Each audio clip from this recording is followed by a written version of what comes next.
Ok, então agora vamos ver o nosso formulário. Aqui no primeiro ponto, nós vamos dar algumas informações. Você simplesmente vai colocar os dados da empresa, né? O nome da empresa, o seu CNPJ, o endereço, o CNAI da empresa e o tipo de estabelecimento aqui que o E-Social exige. Te pergunta se ele é próprio, se aquilo que você está fazendo é da própria empresa ou se a empresa é um terceirizado lá dentro daquele ambiente.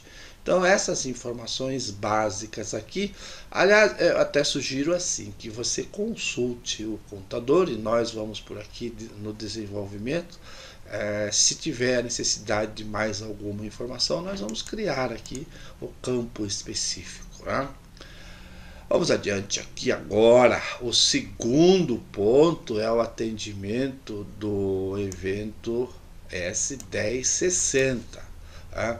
Nós vamos aqui definir, nós vamos demonstrar o ambiente de trabalho. Então, agora aqui você vai ter que conversar com o contador da empresa, com o RH da empresa, com o departamento pessoal. Porque funciona assim. O RH da empresa, a contabilidade da empresa, vai fazer um registro individual de cada empregado. E para cada empregado vai ser lançado o seu cargo ou a sua função e descrita as atividades exercidas pelo empregado naquele setor, com essas informações e a descrição da atividade do empregado. Aí tem lá os códigos, essas informações todas que nós vamos aqui esclarecer melhor no desenvolvimento desse material, tá certo? Depois nós temos aqui na nossa tabela, deixa eu diminuir um pouco aqui, as informações do 2240, que são os riscos ambientais, o risco físico, químico, biológico e acidente e ergonômico, aonde você aqui você vai definir o tipo de risco existente naquele ambiente de trabalho. Então a gente já copiou, já passou para cá todas as opções que estão lá no E-Social. Em relação ao risco físico, então nós temos lá infração, ruído contínuo ou intermitente, ruído impulsivo ou de impacto.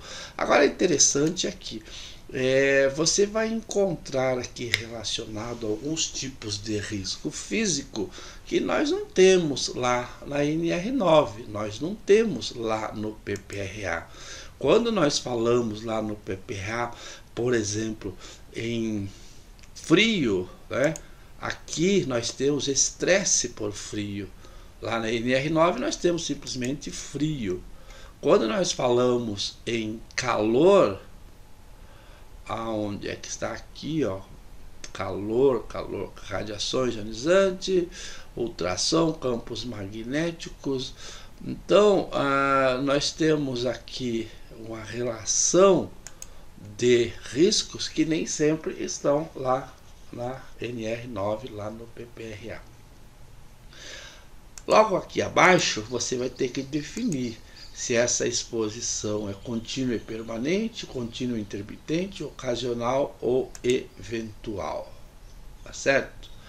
Passando aqui para os riscos químicos, aqui nós temos um problema seríssimo, né? Eu fiz aqui só um início da relação dos agentes químicos que estão relacionados lá no E-Social. São mais de 800 agentes químicos, enquanto que lá na NR9, no PPRA, nós temos 280, algo próximo a isso. Então tenham cuidado, como disse alguém aí na net, né? O casamento do PPRA, a conversa do PPRA com o E-Social. Se você pegar aqui um desses agentes químicos, por exemplo, que não consta lá na NR9 e você jogar nesse teu documento aqui ou mudar, colocar lá na tua NR9, você pode ter um problema seríssimo lá em relação à insalubridade, em relação à perícia judicial do trabalho. Então tem que ter cuidado, ok? Da mesma forma aqui você vai definir se a exposição é contínua e permanente, se ocasional, eventual. E assim nós temos para todos os riscos, para os riscos biológicos aqui, na medida em que você tenha o risco que está em acordo aqui com a listagem do e-social, você vai marcar. Também tem que ter o cuidado que não são os mesmos riscos definidos lá na NR9, no anexo 14. Né? Então, voltando um pouquinho aqui, ó. Lá na NR15, nós temos os riscos, quando se trata de ruído, por exemplo, nós temos o anexo 1, quando está calor, o anexo 3, frio, o anexo 5, e assim por diante, né? Aqueles riscos que estão lá na NR15 não estão de acordo aqui com essa relação, então tem que tomar cuidado. Aqui eu já disse, né? Aqui no e-social nós temos 870, 840 agentes químicos, enquanto que lá na NR15 nós temos 280 e alguma coisa assim. Aqui, ó, para quem sempre defendeu a ideia de que deve ser abordados os riscos de acidentes no PPRA, como eu sempre defendi, nós temos aqui uma relação de eventos, né? Passando choque elétrico, choque mecânico, soterramento, ferramentas inadequadas, cortes e perfurações. Então tem uma série aqui de opções que você deve marcar. E da mesma forma em relação aos riscos ergonômicos. Então, de acordo com o teu laudo, de acordo com o teu PPRA, que assim seja, você vai definir esses riscos aqui. Opa, aqui tem deixa eu apagar essa mensagem. Você vai definir esses riscos e o tipo de exposição. Então, isso aqui é a tabela 2240. Agora nós temos que esclarecer em relação a EPI e EPC. Eu fiz aqui em relação aos riscos físicos, eu apenas coloquei aqui protetor auricular, protetor facial e óculos, para você habilitar e marcar se é o caso de uso ou não. E aí, se faltou algum documento, algum tipo de protetor aqui, você vai descrever aqui nesses quadros. E assim, em relação aos riscos químicos, aos riscos biológicos e aos riscos de acidentes. Aqui deixei em branco porque não existe equipamento de proteção para os riscos ergonômicos, né? Em relação aqui ainda ao EPC, se houver EPC para os riscos físicos, químicos ou biológicos ou de acidentes, você vai descrever aqui os tipos de EPC. Aqui um campo para esclarecimentos. Legal, vamos adiante. Em relação ao EPI, o e-social exige que você faça alguns esclarecimentos, né? Então, eu criei alguns campos aqui, ó. Protetor auricular, se é do tipo plug, se é do tipo concha, aqui você vai anotar o fabricante, aqui você vai definir a data de validade desse EPI. E aqui, lembra que lá no documento do PPP você tinha todas essas perguntinhas? Se o EPI é eficaz, se foi observada a condição de funcionamento. Então, se você clicar aqui, significa que sim. E essas informações todas aqui vão ser utilizadas para o sistema do e-social emitir o PPP. Tá certo? Então eu criei campo aqui para o protetor auricular, para o protetor respiratório. O calçado aqui não é o caso para insalubridade, mas eu criei, né? Bom, continuar aqui, que tem mais a continuação daquilo lá, para luva, para capacete, para protetor facial. Se você quiser criar mais um campo aqui, é fácil, né? Você vai no desenvolvedor, você vai trabalhar aqui dentro das ferramentas do Word para você estar aqui e num comandinho simples você inserir linhas abaixo, né? E aí você faz isso aqui, você copia e aí você cola aqui.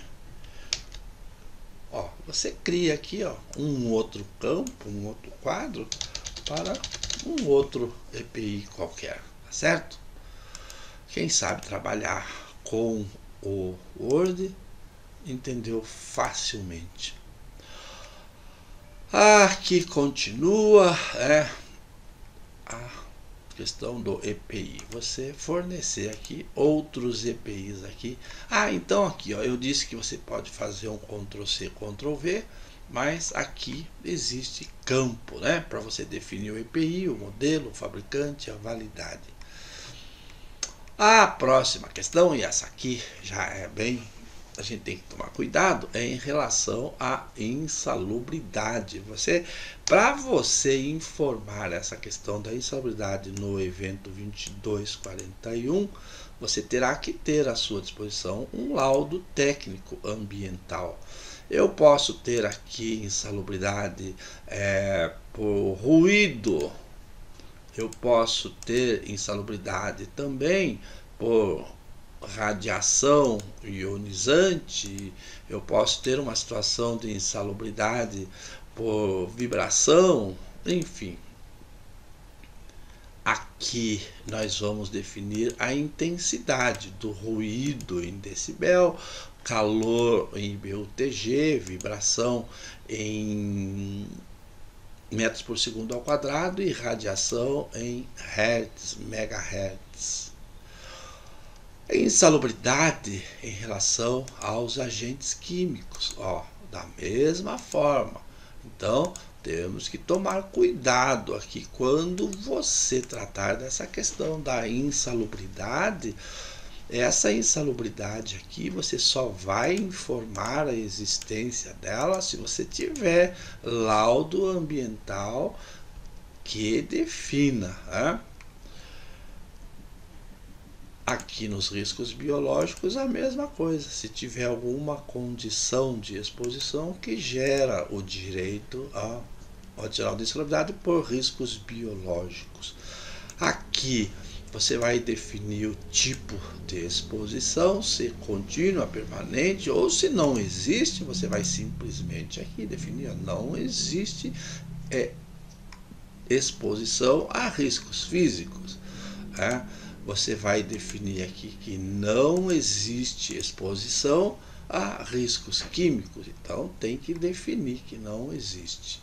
E se existir a insalubridade, você vai dizer se é 10, se é 20 ou se é 40% para cada uma dessas situações, né? Então, lembrando que insalubridade, riscos físicos, químicos e biológicos.